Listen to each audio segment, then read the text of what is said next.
We are so happy you're here. Welcome to the Community Foundation's monthly webcast on adaptive philanthropy in times of change. I'm Emily Thompson. I'm the Director of Donor Services at the Community Foundation. I'm representing the development and grant staff today to facilitate this conversation.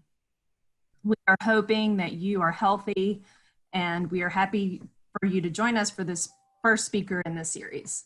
We have friends of the Community Foundation here with us today, and I, for one, am grateful that we're not searching for parking downtown on this rainy day. Just a few things to note. We are recording this, and we will share it on our website and social media. We're also asking that you make sure you mute your microphone.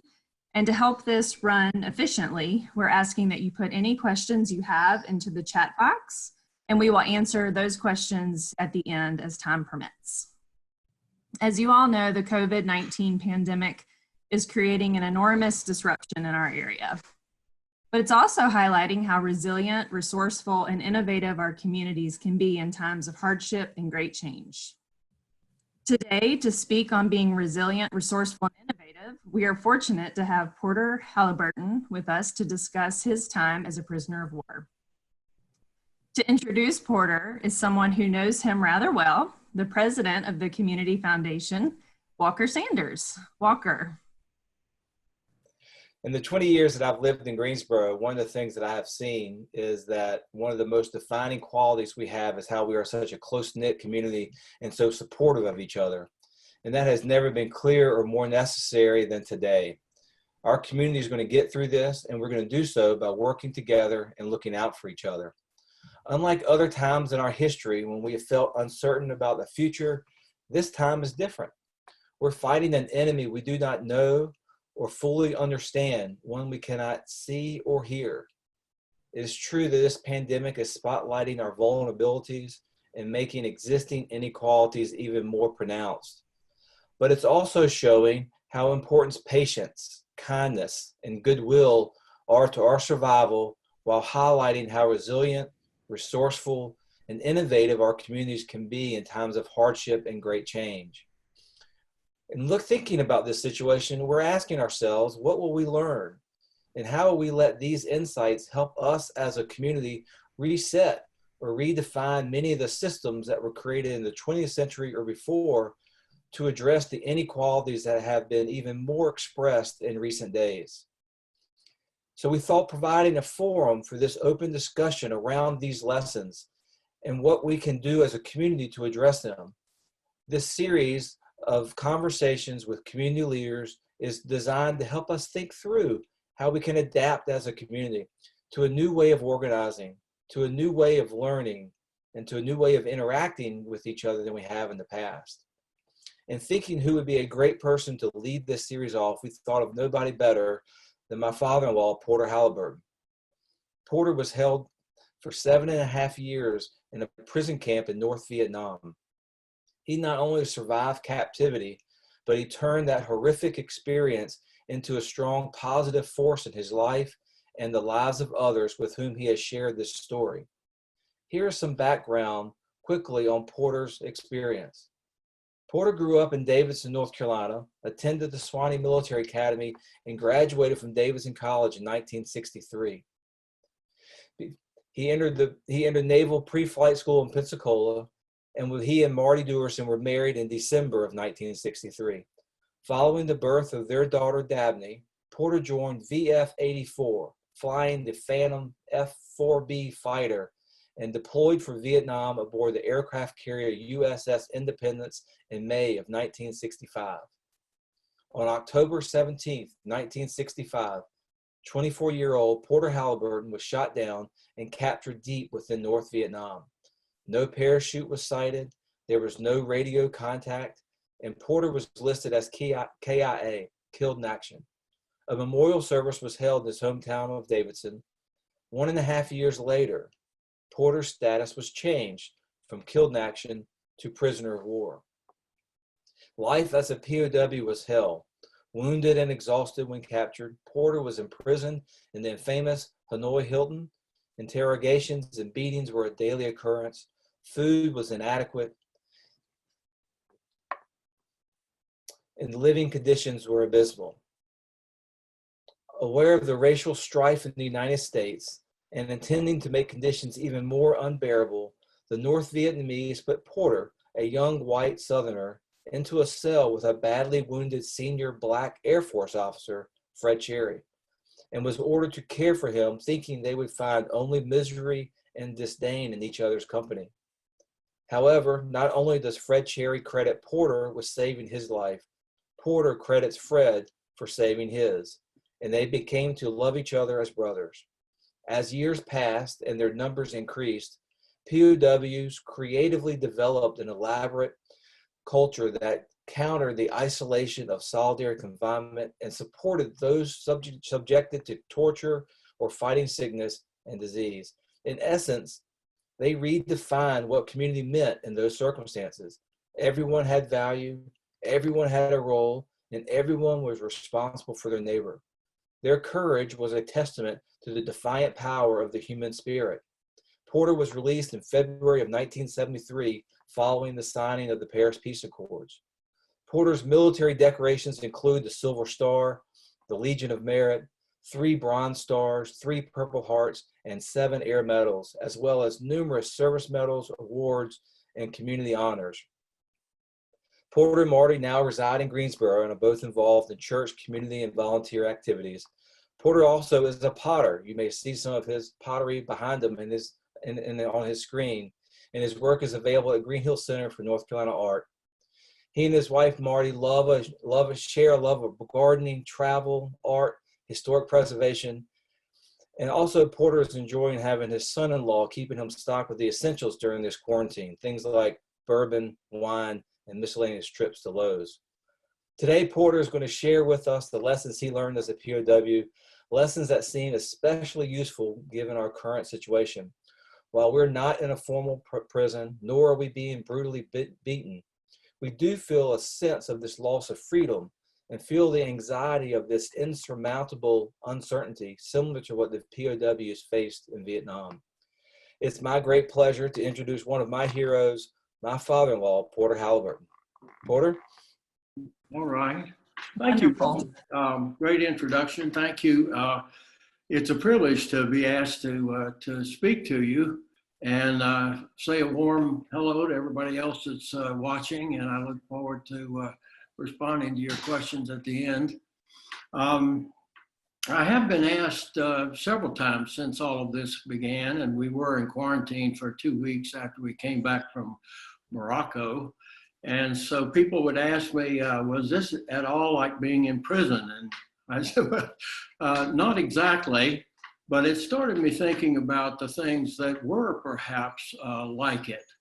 And they were basically the things that kept us alive, that kept us able to survive, and not just survive, but to build some kind of a useful, meaningful life while we were there. And so I've thought a lot about these things, and some of them are, I think, fairly relevant to our situation today. Many elements are missing, of course, but anyway, I want to talk about some of the things that were most important to me. And I think the first thing that I learned while we were there early on was how important it was to make the right choices, and how important it was to realize that we all had choices. We found out that our captors could take away every single freedom that we had, every single one, up to and including our lives, our mental state, and everything. But there was one thing that they could not take away, and that was the God-given gift of free will. The ability to choose how you're going to react to any given situation. And so this realization, I think, occurred to almost everyone, that we were not entirely imprisoned, that we still had this freedom and that we could control that freedom. We did find out that the hardest thing is not just what you do or do not do, as difficult as that was sometimes but it was controlling your attitude. That's the hardest part, is to control one's attitude, because that controls how you look on life. And so the quality of your life is determined by the quality of the choices. And that was true throughout our experience. What I'm going to talk about mostly relates to the early time when I spent a lot of time in solitary confinement. I spent a lot of time with one other person, Fred Cherry specifically. I'll talk about him a little bit later. And so it more closely relates to the present situation, where we are no more than a family, at least. And so, well, the other thing that I think I learned right away was the importance of staying active. I know that in survival school, we had heard about prisoners of war in Korea who simply died from despair. They didn't have any hope. They didn't have any reason to live. They curled up in a fetal position and died. And we were absolutely determined that we were not going to be like that. And we were going to try and make sure that we as individuals stayed active. And I felt very strongly to stay active mentally, physically, spiritually, even recreationally somehow. And so that resulted in the establishment of routines, a routine that would allow us to divide up the day into these various activities. And of course, our environment determined what those activities were. Sometimes they were very, very limited. The first cell that I was in was, I could only take 3 steps on a concrete bunk, and there were built-in leg irons at the end of it. The only thing I could do was to walk 3 steps and turn around and walk 3 steps back. And I did that when I was not locked down in those leg irons. And I walked for as much as I could every day, also doing push-ups and sit-ups and things like that. So we were dedicated, I think, from the very beginning. And I think that's so important in my life today, is staying active. And so that's what I try to do. And you got to set times for various activities and not get too caught up in one thing or another. Binge watching is okay, I guess, but if that's all you do, then that's not very healthy. So trying to leave time for these various activities, including humor. Sometimes things got so bad that we just had to laugh at the situation. And that seemed to relieve a lot of the pressure. And so sometimes today, I think we get so fed up with all the bad news about COVID-19, you need to laugh. And I'm grateful to people who send a little funny email about all of that. So having a sense of humor is very important. Now, the one thing I'm not going to talk a lot about, but was so important, was leadership. We were blessed in Hanoi with excellent leadership at the very highest level. Jim Stockdale, Robbie Reisner, Jerry Denton, many others, who suffered much more than I did, or most of the junior officers there, because they did exert their leadership, and the Vietnamese were so determined to prevent them from doing that. And so this kind of leadership was very, very inspirational to us and very important.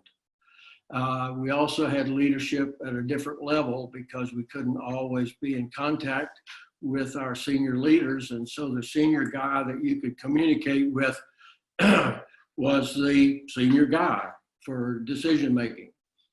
And so that brings up the very important question of communication, because communication was absolutely necessary for us to survive.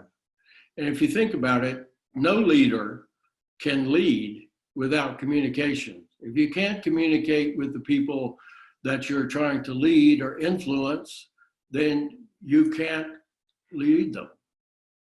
And so for us, the Vietnamese knew that it was important to keep us separated from our leaders, to keep us as individuals as much as possible.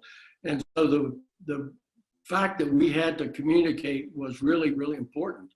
And because without that, there can be no leadership. There's no flow of information. There's no source of comfort and hope. And so it was very forbidden. It was dangerous. It was difficult and sometimes quite painful, but it was the most important thing we had to do. And so today we have the opposite problem. We've got so many ways of communicating, but it's important that we establish good communications with the people that we are most involved with. And this also brings up the whole issue of hope and faith.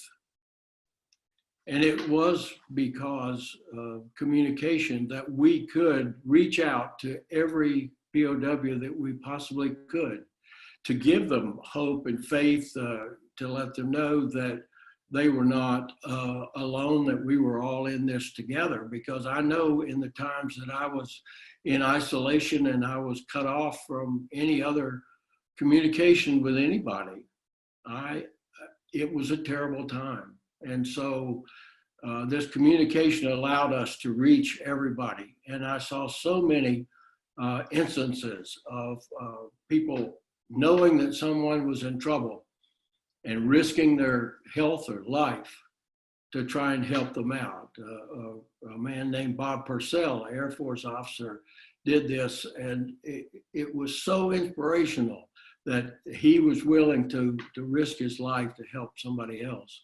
I wish I could tell you more about Bob Purcell and many other people who risk their lives to try and help people.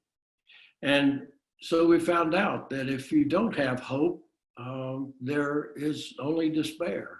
And as I said about the POWs in Korea, quite often despair is a killer. And so without faith, it's hard to have hope. And so we found that it was so important to believe in something, to have faith in something. And for some, it was faith in themselves. For others, it was faith in God, faith in our country, faith in our military services, faith in our fellow POWs and our friends and our families.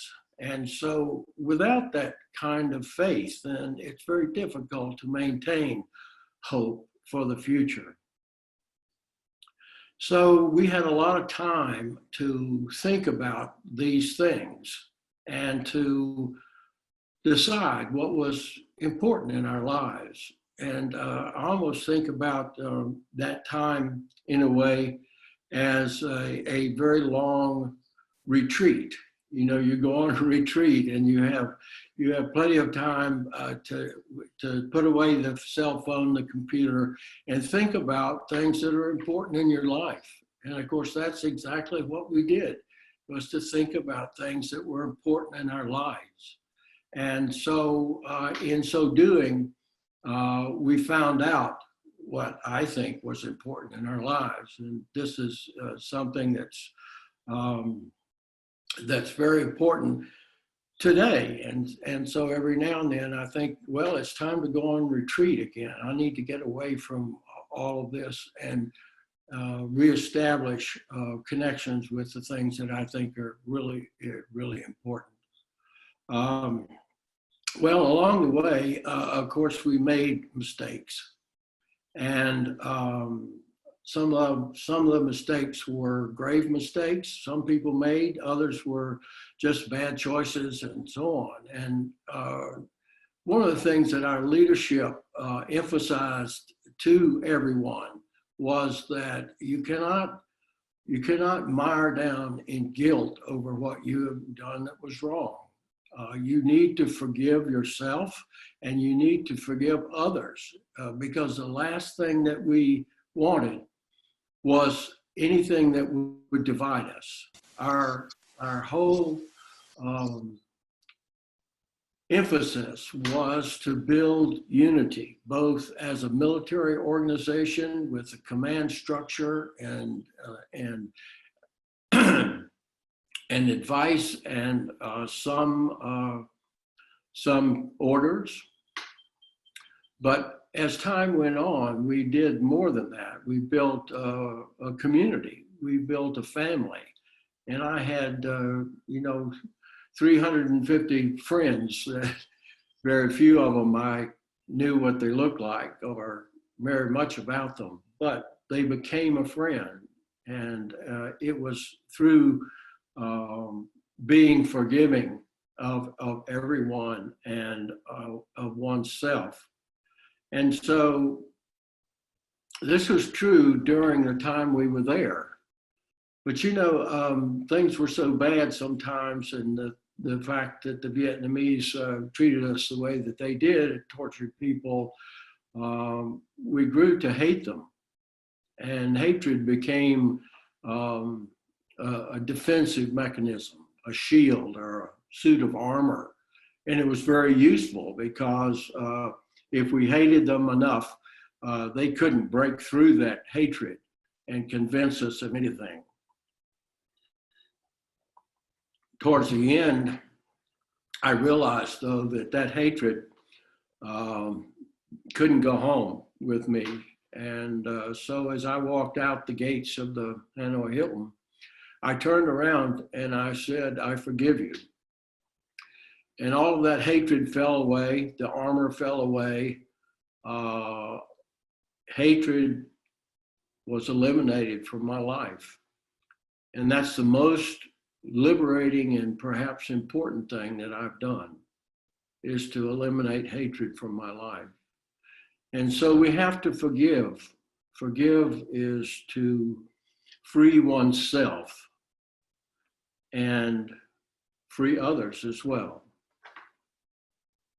Well, I know one of the other things that we're thinking now is, when is this all going to be over? When can we get outside? When can we go back to normal life? And of course, that, while we were in prison, was always on our mind. When is this going to be over? When are we going to go home? And at first, we were very optimistic that the war was not going to last very long. And so what we called our projected release date was about as far as you felt you could survive there. And the longer we were there, the longer we realized that we could survive. And so that projected release date moved out further and further. But along the way, anytime there was sort of a difference in the routine, the food, maybe a meal was better, we got a banana, or we had a physical exam, or there was a lot of communication going on in the prison and activity, you grasped at a straw, that, okay, they're getting us ready to go home. And so you became elated. And then it turned out you weren't going home. It was something different. And so then your emotions fell off. And so for years, or for several years, it was this emotional sine wave, up and down and up and down and up and down. And I soon realized, that all this worry about when we're going home didn't make any difference. I could not control when we were going to go home. And there were lots of things I could not control. And so I determined to get off of this roller coaster, this emotional roller coaster. And I developed what I call long-term non-specific optimism, that we were going to go home when we go home, and there's nothing I could do about it. And so I'm going to worry about the things I can do something about. And so this whole idea of control, the things you can't control are not worth worrying about. And the things you can control are things to work towards to make better. And so this whole idea of prison time as a retreat is an interesting idea, and it was very important to me because of the ability to think about things that were important. We also tried to do everything that we could to educate ourselves, to entertain ourselves, to make things and do things. And over time, this got easier. We got better at it, and so on. Somebody gave me a book when I came home by Viktor Frankl. I know that many of you probably read it, Man's Search for Meaning. And Frankl was an inmate at Auschwitz.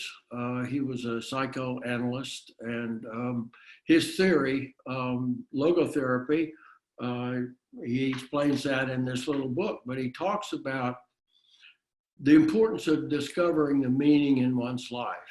And to me, that explained almost everything about our experience, that we were searching for a meaningful life. And we use that time to try and do it. So he says that you can discover more about your life through suffering than any other thing. And I found that to be true. And so I think this time is, in a way, a time of suffering. And that if we can use this time to think about important things and to think about what the meaning of your life from day to day is, that this is a extremely important thing. And I know that I try to think of this almost every day. Walker in the introduction mentioned a man named Fred Cherry. He was a Black Air Force officer, 105 pilot. And I know that I had been told I was trying to stick to the code of conduct, which you give name, rank, service number, date of birth, and nothing else. And I'm trying very hard to stick to that, and was successful in spite of threats and beatings and isolation and all of this. And I was, after about 2 weeks, given a choice. Said, you can either choose to talk to us, and we will move you to a better place. You'll be with your friends, have good food and all of that. Or if you continue to refuse, we'll move you to a worse place. And here I was in this little cell we called Heartbreak Hotel in the Hanoi Hilton. That was the worst place that I had ever been in my life. So I won't go into each one of these, but I was given this choice 3 more times. And each time I made a choice to refuse in spite of everything. And I indeed moved to worse places. And so I did wind up in what I thought was about the worst place, so bad that I did not think I could survive that place. It was a cold storage shed. It was completely cut off from any other communication. It was full of rats and vermin. I couldn't eat the food. I think I had dysentery. I was really at the end of my rope. And so making that choice was the hardest one that I've ever made, but it turned out it was the most important one, because the next worst place that the Vietnamese had in mind for me was to move me in with a very badly injured Black man and tell me that I had to take care of him, to be his servant. And this was absolutely the best thing that could have happened. Fred and I became great friends over time. And I learned so much from him about courage and patriotism and determination and friendship and everything. We were together for 8 months, and those were defining time for me, simply because I realized that we had to stick together in a very difficult situation, look after each other. And so I think we're here. We have to look after each other. We have to help each other in any way that we can to get through this kind of very, very difficult time. And so I think that's a kind of a brief summary of a lot of things that were important to me. I look forward to your questions, and I thank you for this time. Thank you. Wow, Porter, that was incredible. And I'm feeling a little emotional about some of the things you said there. I think your words will resonate with each of us for a long time. And I know that we can take what you have shared to apply to our own lives now and after this time in our lives when we're back to normal, whatever normal means. Personally, I especially love your message of forgiveness and giving up control and looking after each other. So thank you for that. I would like to invite all of you to ask questions in the chat box. I have a couple here already that I'm going to ask, and would love for you to offer your thoughts. The first question comes from one of our CFGG colleagues, Julianne, who says, it seems like it would be impossible to forgive your captors after they tortured you and killed your friends. Was it something you struggled with for a long time after you made the choice and left the prison gates to forgive those? No, actually it was not. I mean, it was a decision that I made in a relatively short period of time. I overheard, you know, at the very end, we knew we were going home in a day or so, and I was talking about, you know, what I was going to do when I was back with my family, with Marty and Dabney, who was only 5 days old the last time I saw her, and she was almost 8 when I came home, and so I was thinking about that. I overheard 2 guys talking about what they were going to do in the first few days that they were home, and it was revenge. They were going to do everything that they could to get back at the Vietnamese. And I had already said, you know, when I leave here, the Vietnamese are never going to adversely affect my life again. And so I suddenly realized that hatred had a huge hold on us. And I had to get rid of that hatred. And the only way I knew to do it was to forgive them and put that in the past. At the time, it was not a Christian forgiveness. But later, I came to forgive everyone in connection with that war as a Christian, because that's another great gift from God. Your free will and your ability to forgive, it frees your life. Wow, thank you. Another question came to me. Can you tell us a little more about the long-term non-specific optimism? Well, I think it was my solution to get off the roller coaster, you know, the emotional roller coaster. And I could therefore, I just said, I have faith that we're going home. And there's nothing I can do about it, so I'm not going to worry about it. And so I devoted my time and energy to other things and just didn't pay attention to these straws that we were grasping at. Mm-hmm. So it just freed up your mind or your emotions in a very different way. Great. So one question is, Fred Cherry still alive? And if so, when is the last time you have seen him? Unfortunately, Fred died in February 2 years ago. And he was 87 years old. So wow. He continued to lead an incredible life after he came back. And we saw each other several times every year. We've done talks and lectures together, and stayed in his house, and he stayed in mine. And are you loud enough? We became lifelong friends, and I became friends with several of his children as well. And yeah, I'm sorry that he's gone, because I've lost a great friend, and but he lived a good life. Wonderful. Thanks for sharing that with us.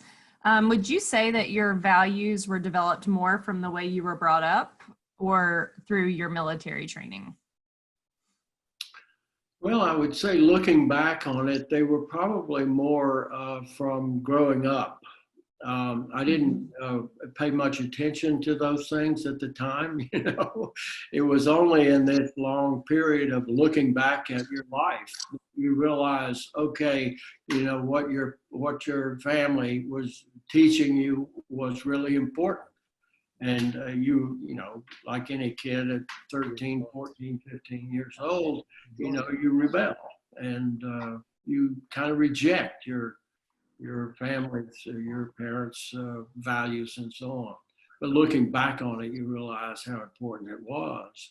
And certainly the military lent another dimension to that in terms of discipline and honor. And I know that our sort of watchword while we were there as it developed was not just to return, but return with honor. And so that sense of value in that sense was extremely important. Absolutely. Can you share what it has been like to return to Vietnam in the years since you left? Well, I resisted going back to Vietnam for 25 years. I had so many other places I wanted to go that going back there just didn't appeal to me. However, in 1998, which was 25 years after I was shot down, I had an opportunity to go with a group of other POWs, and we went back, and for the most part, it was just to see the country. We did visit prisons. We did try to visit shoot down sites and things like that. And so that was an emotional part of it. And I truly had forgiven the Vietnamese. I did not try to seek out any of our interrogators or torturers and, you know, for any reason. But the Vietnamese people were quite different than the ones that ran the prison. And so it was a life-changing experience in a way, and particularly for Marty, my wife. I mean, her life had been so affected by Vietnam as well, and so she wanted to know more about this country. And so just this last February, we came back, I think, from my 6th or 7th trip back there and Marty's 9th.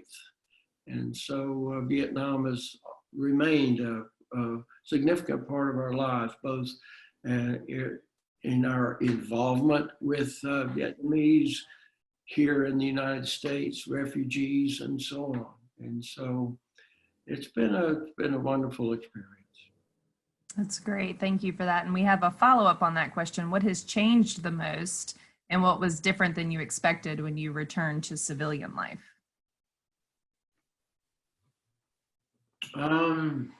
Well, returning to civilian life, I returned when I came back. I stayed in the military. I wound up, you know, teaching at the Naval War College, and even after I retired from the military, I continued to do the same thing at the Naval War College. And so I never this transition really to civilian life so much.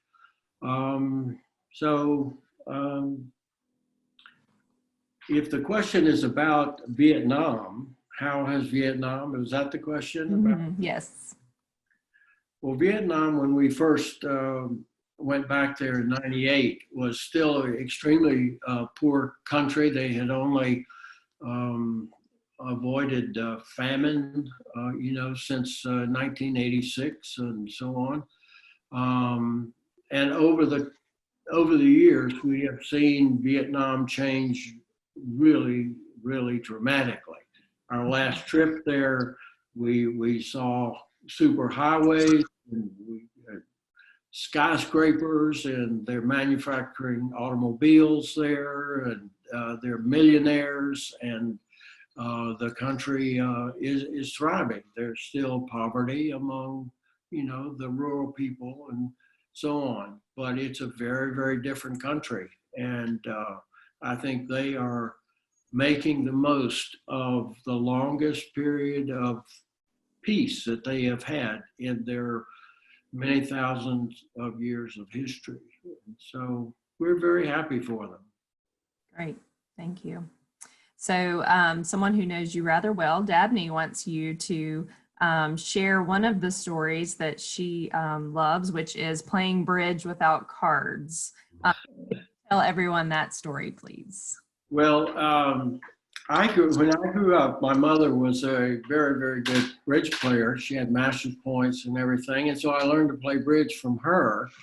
And I played bridge in college and all of this. And so when we were in Vietnam early on, everybody said, what, if you could have one thing, what would you like to have? And for me, it was a book. Give me a Bible, give me a dictionary, give me War and Peace, or a book.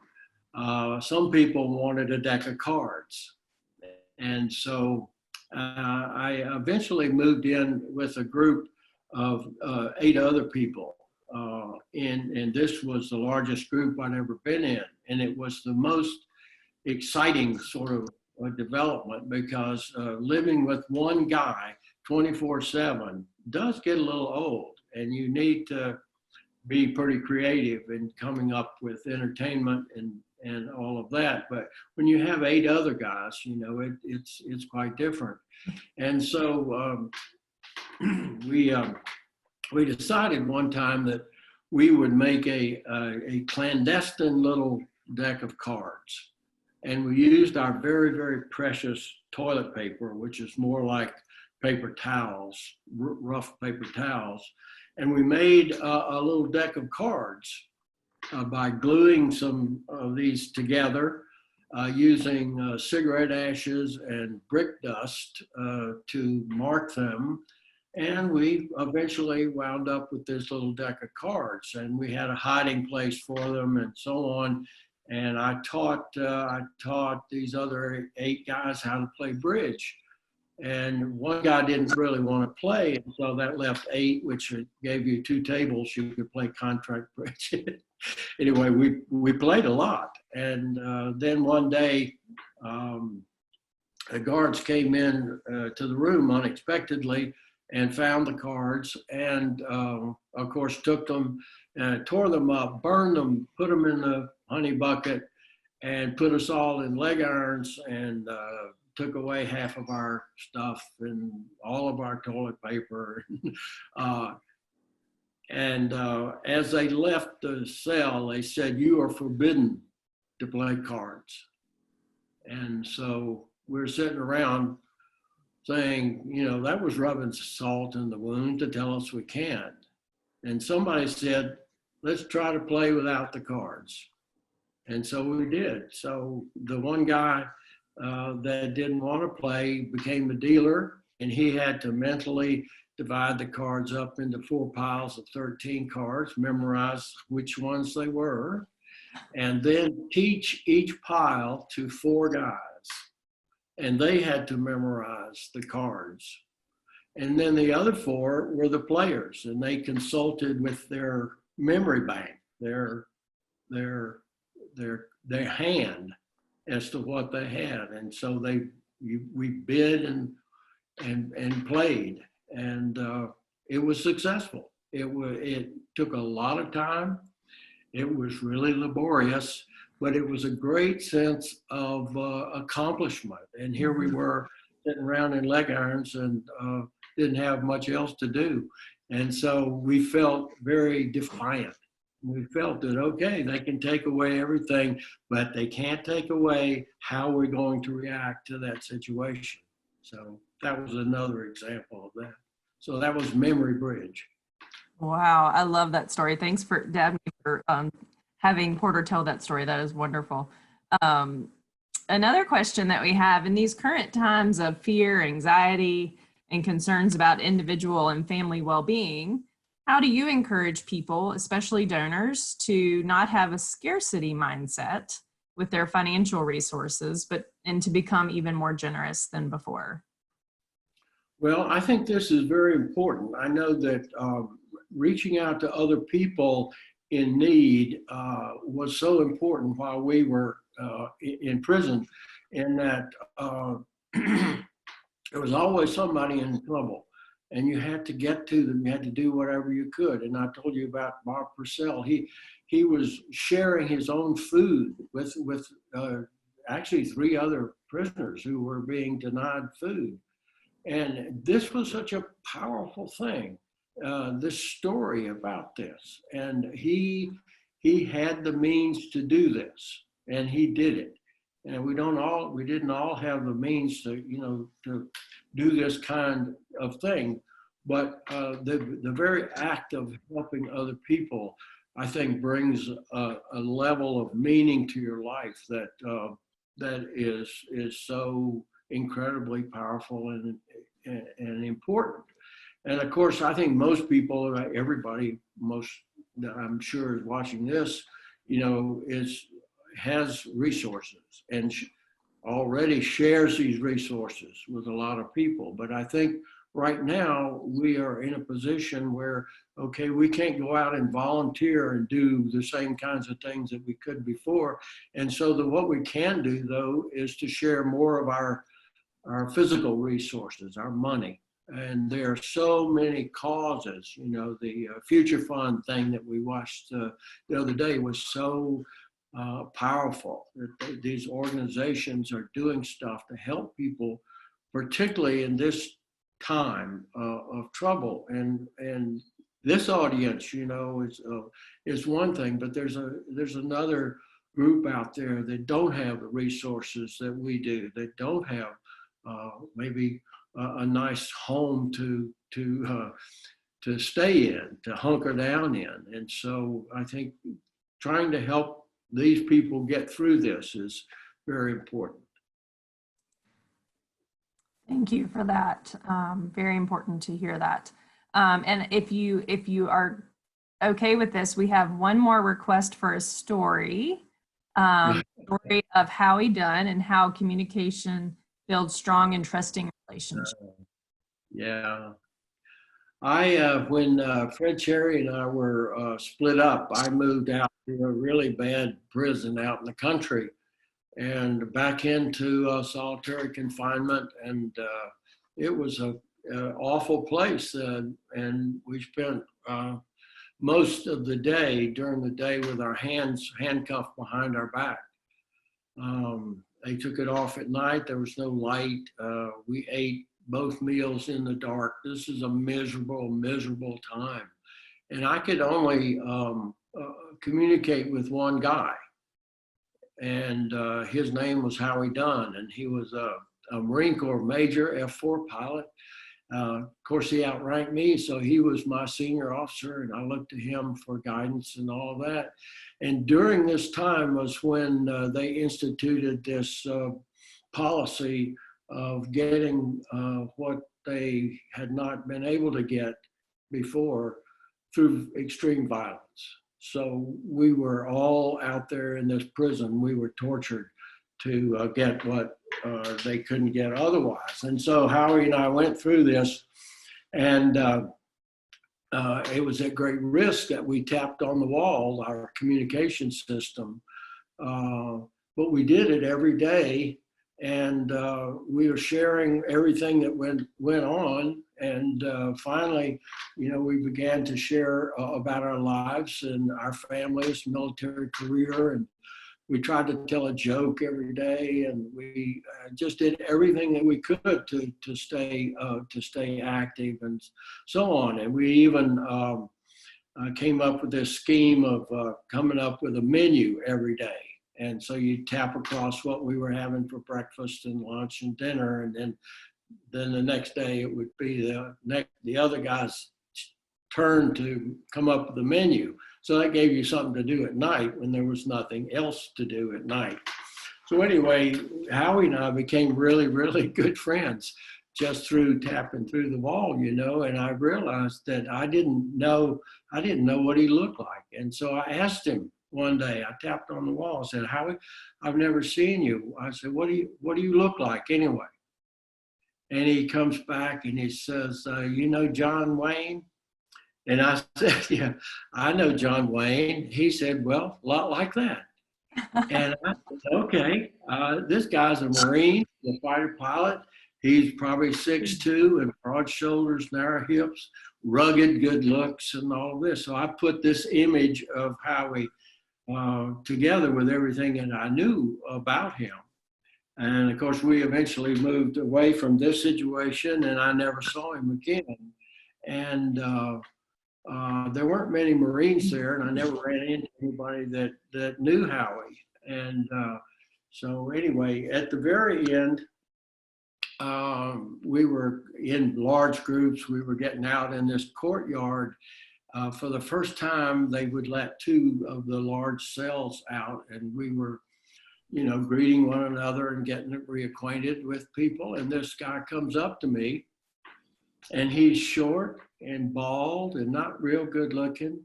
And he sticks out his hand and he said, "Hi, I'm Howie Dunn." And I said, "Howie, pardon me, you son of a bitch, you lied to me." And he laughed and he said, "I know, but it was such great fun knowing this image that you had of me all this time." And so I love that story, and I love Howie. He was so important in my life and such a great friend.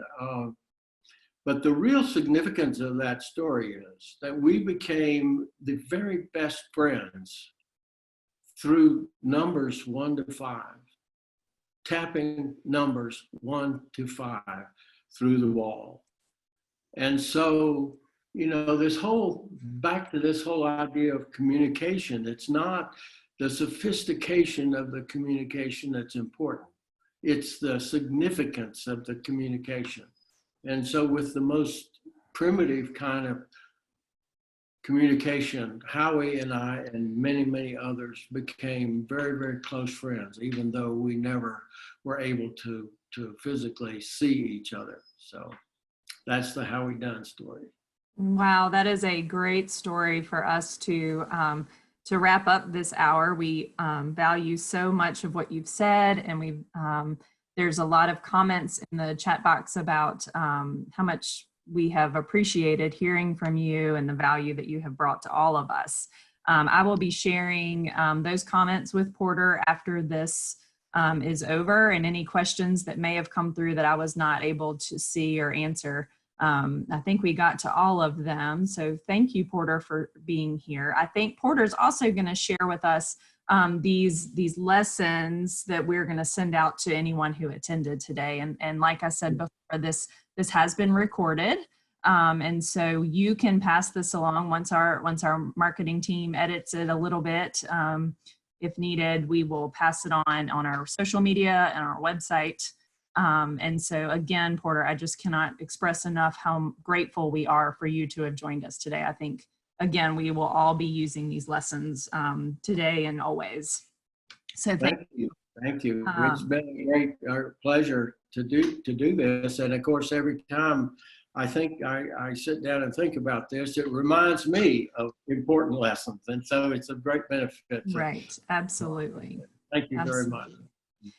For all of you attending, as I mentioned earlier today, we are planning to host these sessions monthly to address the needs in our community. We're going to highlight people leading the way in our city and how we can use these lessons that we are learning to create change in the future for the good of the people of Greensboro.